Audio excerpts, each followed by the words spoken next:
Autolite and its 96,000 dealers present Suspense. Tonight, Autolite brings you Over the Bounding Main, a suspense play starring Mr. Dan Daly.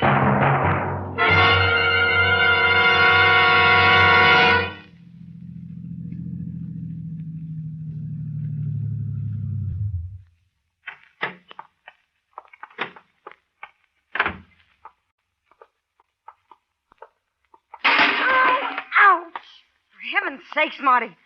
When are you going to put a light in this garage? Sorry, honey, I forgot. You forgot. You forgot. Too bad you can't forget to wake up some morning. Look, just because you had a couple too many drinks at the Warrens, you don't have to get nasty. I had too many. Are you kidding? I watched you. Don't think I didn't. Oh, come on, let's go in. I've got to be downtown early. For what? Because you can make enough to buy a house at Catalina like the Warrens? Get a new car? There's a little thing called money. But you wouldn't know. You've got to find the right job. Are we going to go over that again? Yes, we're going over that again. I'm ashamed when I go out. Did you see what she was wearing? Keep your voice down, the neighbors. You say that again and I'll kill you. You'll be sorry in the morning. I'll be sorry, all right. Sorry like every other morning. Because you'll be here.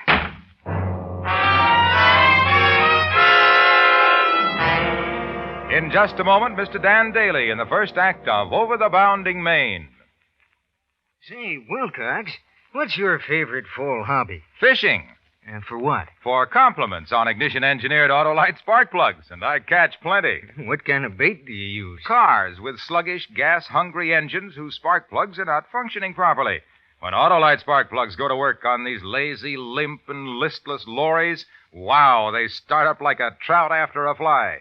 Speed along smooth as a sailfish, and use less gas than a salmon swimming downstream. You must have a pretty good line. Yes, sir. The Autolite spark plug line is the best there is, because Autolite spark plugs are designed by the same Autolite engineers who designed the coil, distributor, and all the other important parts that make up the complete ignition system, used as original factory equipment on many of America's leading makes of cars.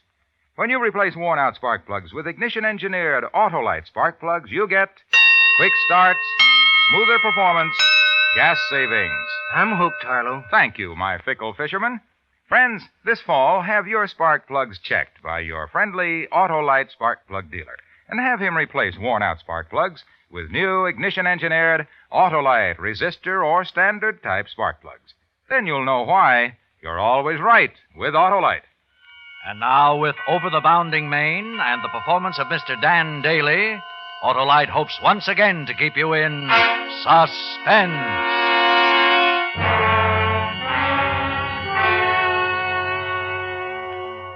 If you don't need a rest, I certainly do, Marty. I'm so tired of this lousy apartment I could scream. So scream and let the neighbors have some fun. I'm sick of them, too. The Warrens were darn nice to invite us.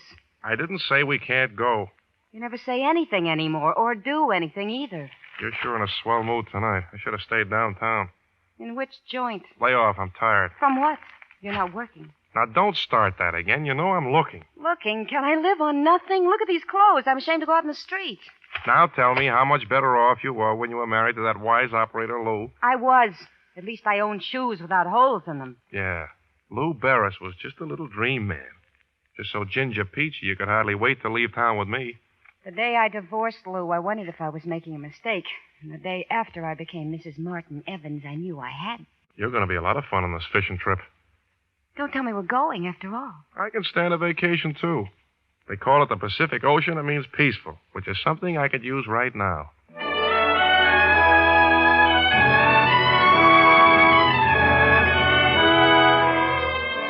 I guess a lot of it was my fault. I wanted the right kind of a job, and it was hard to find. Ever since Claire had got rid of Lou Barris, her ex, we'd been living pretty close, and Claire wasn't used to it. The Warrens made it worse. They were well-heeled, and I was supposed to keep up with the Warrens. I knew I couldn't ever do it. Maybe Claire knew it, too. Claire had got the invitation for us to go with the Warrens to Catalina, so now we were driving down 22nd Street in San Pedro to the landing. It was nearly 6 in the morning, and you could see a light fog drifting in the harbor. Don't forget to lock it. Sure. Look out for the fishing rods, will you? You better give me the keys. You're so careless. I won't lose them. I know you. All that junk in your pockets, you'll lose them. Don't worry. I will. Why don't you let me hang on to them? We'll be in a nice mess if we... All right. Here they are. Thank you, dear. I guess we're the first ones here. I don't see Bob's car. Oh, I forgot to tell you. We're meeting them at the Isthmus. On the island? Yeah. They've been there all week. You didn't say anything about it. I For thought... Pete's sake, what difference does it make? If you're worrying about chartering a boat to get us there, you can stop. It's all arranged. Bob's paying for it. They know you're broke. Sure, you blabbed that to everyone. I was a great guy when I had it. Well, you lost it, so let's not talk, shall we? That's okay with me. That must be the boat down there. The Pelican. Is that the name? I think so. Yeah, that's it. Watch your step. Why the devil do you wear shoes like that on a fishing trip? Because they're all I have. Hello? Anyone aboard? One moment, senor. Senor Evans, That's right. come aboard, please. If I may help the lady. Oh, thanks. Phew. You can sure tell this is a fishing boat. You the captain on this tub? Oh, no, senor, no. I'm Ignacio, deckhand. I help to run the engine. I thought you looked a little young. Where is he? He went ashore for a minute, senor. Well, I'm ready anytime he is. Here, Sonny, take my stuff below. Si, senora. Right away. Smart-looking kid. Oh, gosh. Is it only 6? I'm sleepy. You'll wake up when we get going. Smell that air. You know, honey, I think we're going to have fun. There must be a bunk somewhere. I'm going below. Oh, come on, stay with me. No, I'm sleepy. Wake me up when we get there. Okay, but you'll be sorry. I'm going to start trolling as soon as we clear the harbor. Senor Evans, there's the captain coming down the dock now. Oh, yeah? Now we get started, huh? Si. I read where the albacore are running. Well, it may be, senor. I have only been working on the Pelican for 2 days. We have some big white feather jigs you can troll with that. Swell. All set? Si, Captain Murray. Well, let's go then. I'm Mr. Evans. The wife is below taking a nap. Hello. All right, let's cast off. All clear.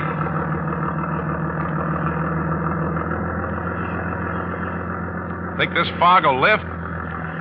Might. Any idea how far offshore we might hit albacore? There's no telling. How long do you figure for us to reach Catalina? Depends on the fog. Oh. Well, I guess I'll go get my outfit rigged up. Yeah, why don't you do that?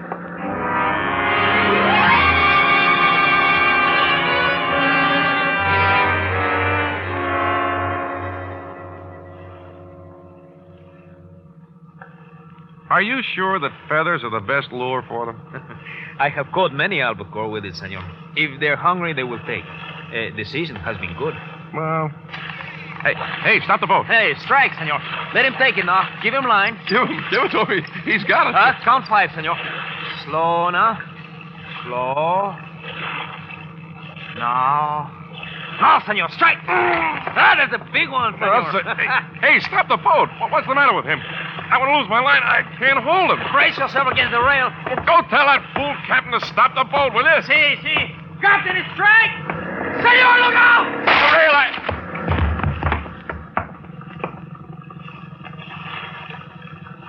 Are you hurt, senor? No. Thanks. If you hadn't pushed me, I'd have gone over. I just can't understand the rail breaking that way. What the devil was Moran trying to do? We could have been killed. You tell him to stop, he speeds up. Well, maybe he didn't hear me. I want a few words with that joker. Hey! Yeah. Do you know I almost went into the drink? The rail at the stern broke. Well, that's too bad. I'll have to get it fixed. Yeah? What the devil were you trying to do? The kid yelled for you to stop. I'm sorry. I thought he wanted me to put about. Thought you'd lost your tackle. I down there lost my skin. If Ignacio hadn't been so quick on his feet... Sorry.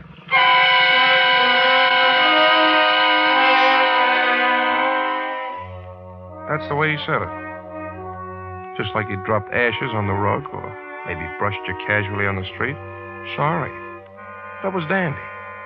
I've wrecked your car, made love to your wife, strangled your mother, but it's okay, mister. I'm sorry. And that was all I got. He just turned back to the wheel, and then something stuck in my memory. I kept thinking I'd seen the guy before. Never talked to him or met him. Somehow I knew him. I looked him over. 6'1", black hair, the usual amount of face. I couldn't pin him down. I figured it was just one of those mental tricks, or maybe he looked like my Uncle Phil and let it go. I started aft when all of a sudden Claire came out on deck. She rushed to the stern, looked over, and then spun around and saw me. She had a strange look in her eye, and her face was as white as a seagull's wing. What's the matter? Are you sick? No, Yes, I think I'm seasick.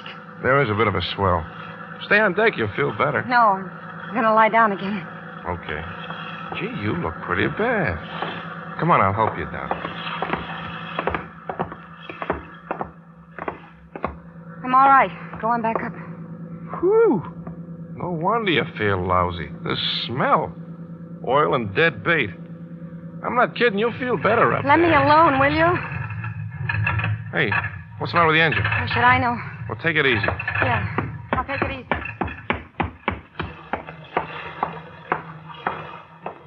What's wrong, Moran? No, nothing serious. We'll be on our way in a few minutes. Yeah? Looks like the fire's getting thicker. Don't you think you ought to sound your horn?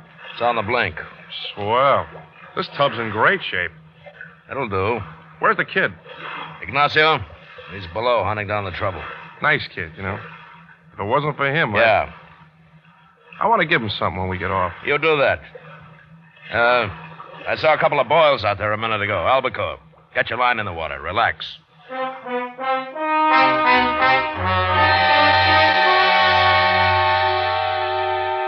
It was a fine way to relax. Drifting in the Catalina Channel with no motor, no foghorn, and you couldn't see more than 20 feet out. I threw my line in and tried to forget it. And the way the albacore was striking, I almost did. After a couple of hours, maybe 3, I'd had enough, so I folded up with my back to the bait tank and dozed off. When I woke up, we were still drifting, and the fog was even thicker. Then I realized it was getting dark. I started to look for Moran. I felt something was wrong, something besides the motor. And when I heard their voices, I knew it. Doing yours. I can't. You don't have any choice. It'll be dark in an hour. I can't stall him with this bum motor gag much longer. Please. I don't get it. You come crawling to me with this big idea, so why get squeamish? He's worth a lot more dead than alive. 20 grand, isn't it? I just can't do it. Now listen, baby, there's a lot of dough invested in the guy, and it's going to go through on schedule. We're going to trade one bullet for $20,000. There isn't any way of backing out.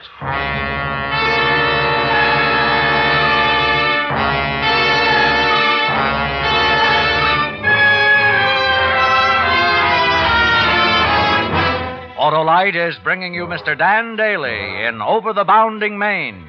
Tonight's production in radio's outstanding theater of thrills, Suspense.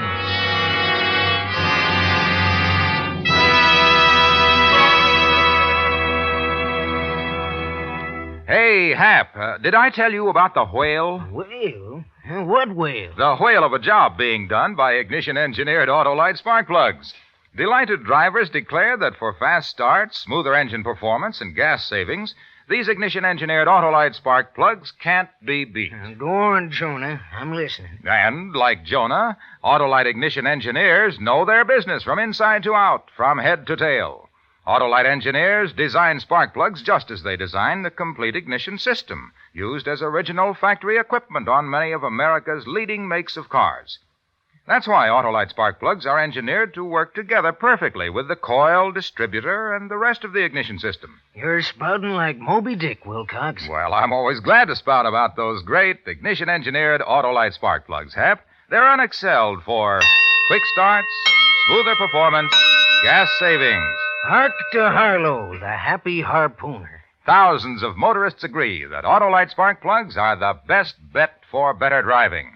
Replace worn-out spark plugs with ignition-engineered Autolite, resistor, or standard-type spark plugs. And remember, you're always right with Autolite. And now, Autolite brings back to our Hollywood soundstage Mr. Dan Daly in Elliott Lewis's production of Over the Bounding Main. A tale well calculated to keep you in suspense.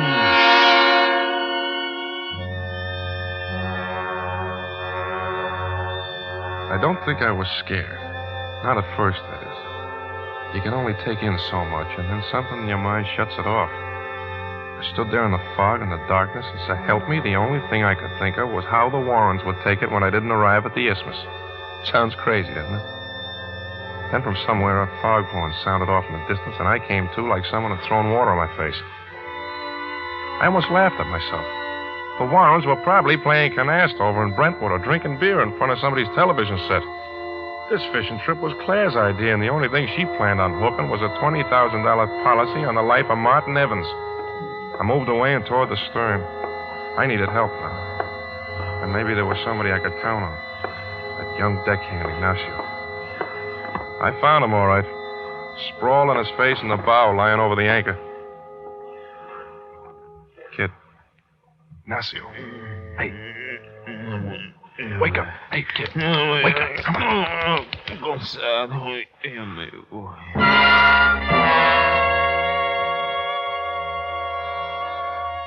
He smelled like a distillery. I shook him, slapped him as hard as I dared, but he went right on sleeping. Captain Moran had taken good care of the only friend I had. With the Mickeys poured into him, he'd be lucky if he ever woke up. Now I was good and scared. It was almost completely dark. Moran would be coming on deck, and then I remembered the gaff. The pole with a razor-sharp hook at the end. I'd used it to pull up the albacore on deck. I moved to the stern, quietly, feeling with my feet because I couldn't see now. Then I tripped over something and fell on the deck. It was the gaff. I grabbed it and got up. Evans? Evans! I know you're there. Evans! I couldn't see him, and he couldn't see me. I moved silently around the deck in a crazy game of blind man's bluff.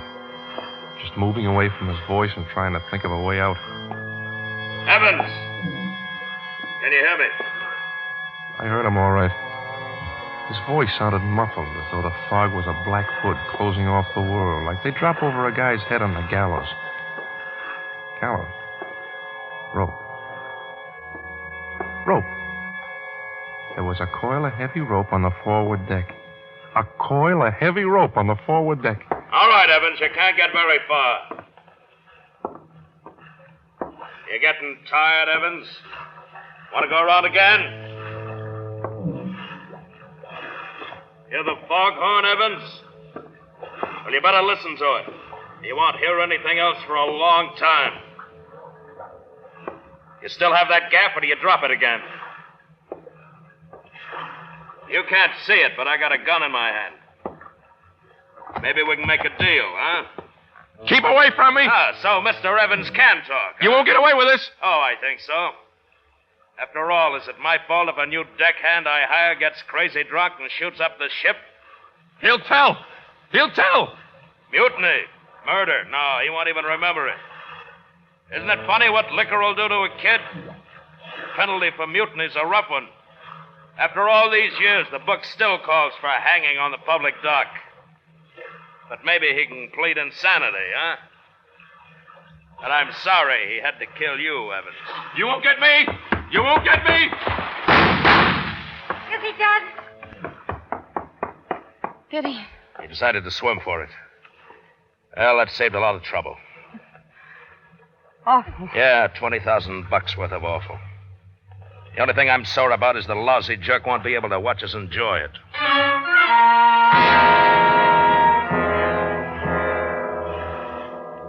I lay there quietly on the deck. I didn't breathe any more than I had to. I was about as safe as a turkey in November.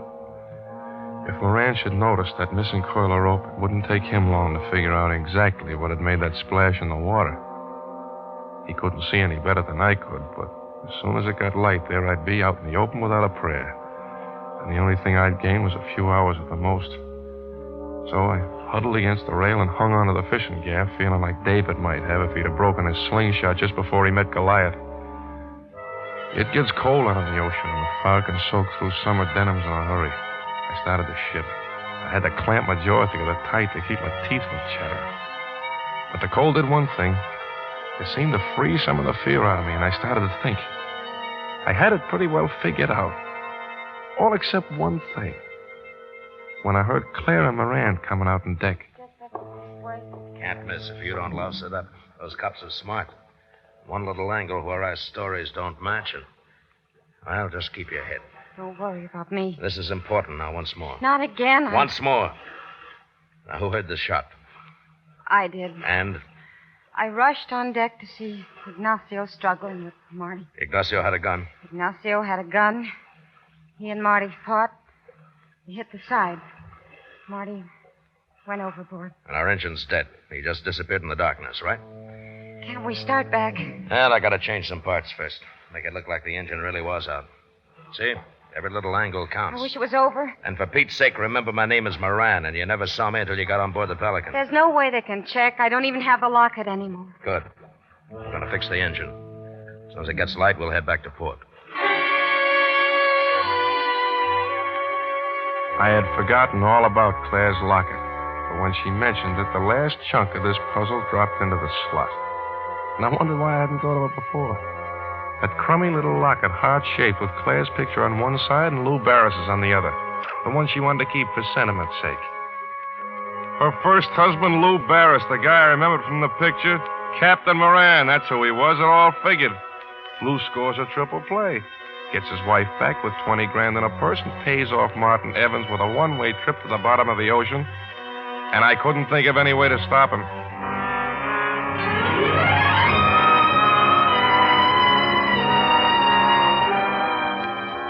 It must have been hours later, or minutes, when I thought of the dinghy. She was swinging from the stern about 25 feet off. Somehow in the dark, I found her line and was about to pull on it when I saw Claire come on deck. I didn't move.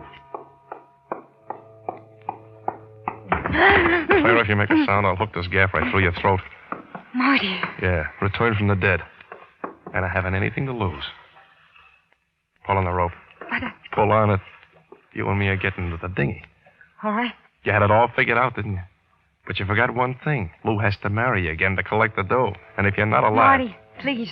I'm sorry. I am. Give me that rope and don't move. I've been wrong. I know it. Sure. I'm glad you're all right. I've been wrong about us. Don't worry, I won't kill you unless I have to. You're my new insurance policy. Now, get over into the boat. I Sure, can't. it's little and the ocean's big and we're going just the same. Not a sound. Get in. Claire, he's ready to go. Smooth and neat. As long as I had a gap at Claire's neck, Lou couldn't do a thing.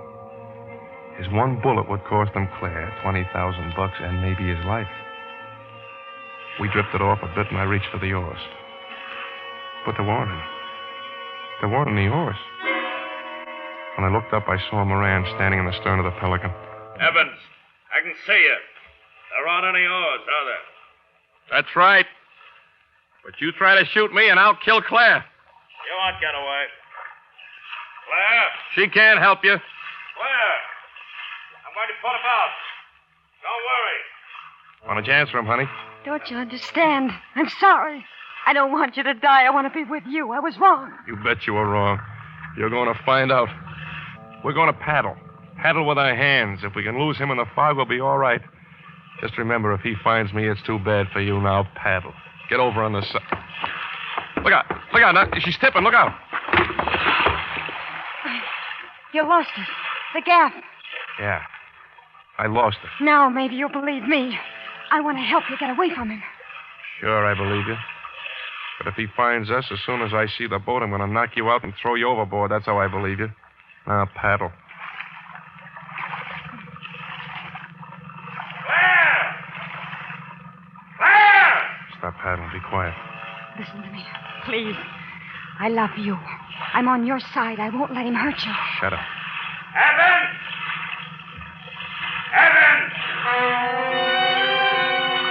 A patch of fog dissolved for a second, and in the darkness, I saw a darker shape.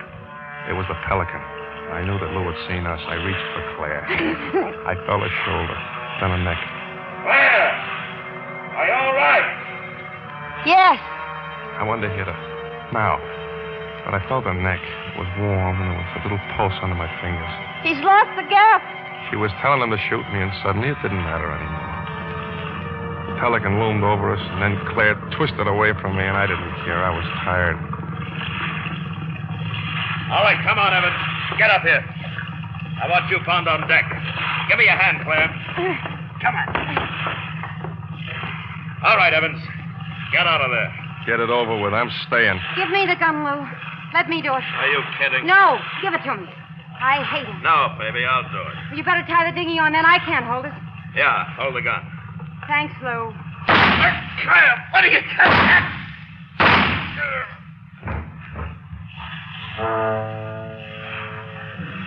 Give me the rope, Marty. I don't want you to drift away now.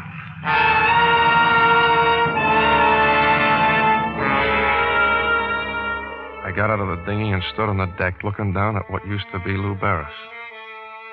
Claire handed me the gun and just stared at me. We didn't say anything for a long time.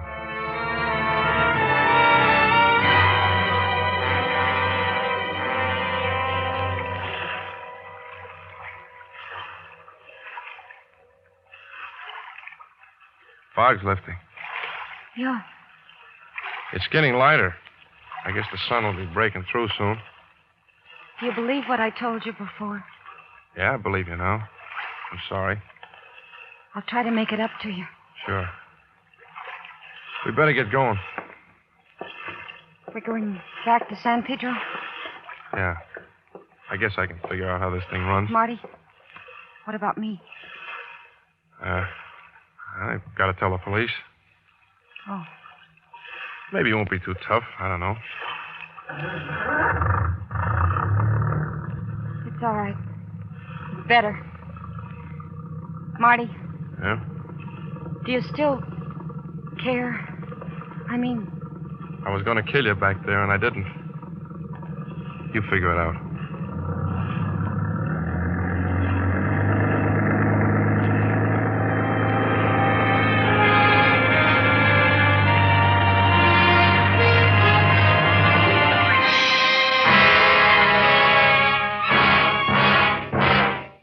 Suspense, presented by Autolite. Tonight's star, Dan Daly. Harlow's quite an angler. In fishing, he's real bright. But what he's really best at is talking Autolite. Thanks, Hap. You're right. I'm inspired by Autolite. Autolite makes more than 400 products for cars, trucks, planes, and boats in its 28 plants from coast to coast. These include complete electrical systems used as original equipment on many of America's finest cars. Generators, coils, distributors, voltage regulators, wire and cable, starting motors, and electric windshield wipers. All engineered to work together perfectly as part of the Autolite team. All engineered to give you unexcelled Autolite service. Don't accept electrical parts supposed to be as good. Ask for and insist on Autolite original factory parts at your neighborhood service station, car dealer, garage, or repair shop. Remember, you're always right with Autolite. Next week on Suspense, Mr. Dana Andrews as star of The Crowd. And here is Mr. Andrews to tell you about it. Have you ever noticed when a person dies on a city street how quickly the crowd gathers? As a police lieutenant, I knew that one person in that quickly gathering crowd was responsible for the death of the man lying on the busy street. Yes, next week, Mr. Dana Andrews as star of The Crowd. And in the weeks to come, you will hear such famous stars as Joseph Cotton, Miriam Hopkins, and Milton Berle, all appearing in tales well calculated to keep you in suspense.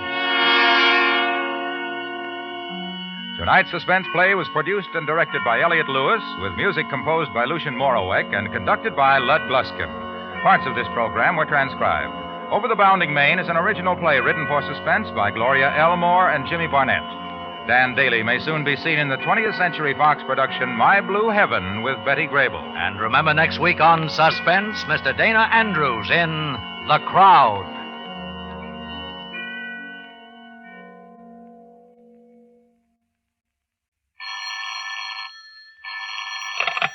You can buy world-famous Autolite resistor or standard-type spark plugs, Autolite stay-full batteries, Autolite electrical parts at your neighborhood Autolite dealers.